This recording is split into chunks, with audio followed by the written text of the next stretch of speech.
নদীতে জাল ফেলাতে আর কোনো সমস্যা নেই, ২২ দিনের নিষেধাজ্ঞা শেষ।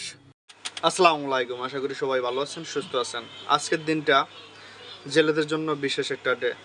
আজকে রাত্রে ১২টার পর থেকে নিষেধাজ্ঞা উঠে যাচ্ছে। যে বা যারা ইলিশ মাছ এতদিন ধরছেন বা ধরতেছিলেন বা আপনাদের পেশা, এটা আপনাদের পেশা আবার শুরু করতে পারবেন মধ্যরাতের পর থেকে ইনশাআল্লাহ। আপনাদের সুস্থতা কামনা করি এবং আল্লাহ পাকের অশেষ রহমতে যে ইলিশ মাছ আমাদের চাঁদপুরের বেশি বেশি করে ইলিশ মাছ ধরে যাতে আপনারা আপনাদের উপার্জন শক্তি বৃদ্ধি করতে পারেন, ওটাই মন থেকে প্রার্থনা করি।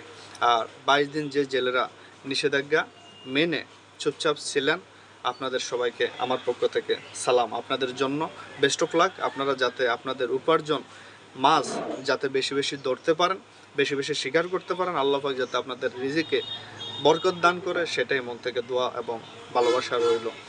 সকল জেলেরা ভালো থাকবেন, সুস্থ থাকবেন এবং বেশি বেশি করে মাছ ধরবেন, বেশি বেশি করে নদীর ইলিশ মাছ সহকারে নদীর বিভিন্ন মাছ ধরে ভোক্তাদের নিকট পৌঁছে দেবেন।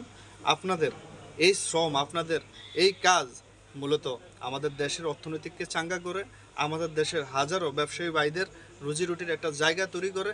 আপনাদেরকে অলওয়েজ স্যালুট এবং ভালোবাসা। All the best. সবাই ভালো থাকবেন। প্রত্যেকটা জেলেকে আমার পক্ষ থেকে জাস্ট স্যালুট, স্যালুট, স্যালুট। ভালো থাকবেন আর অবশ্যই নিজের খেয়াল রাখবেন। Take care. আল্লাহ হাফেজ। আসসালামু আলাইকুম।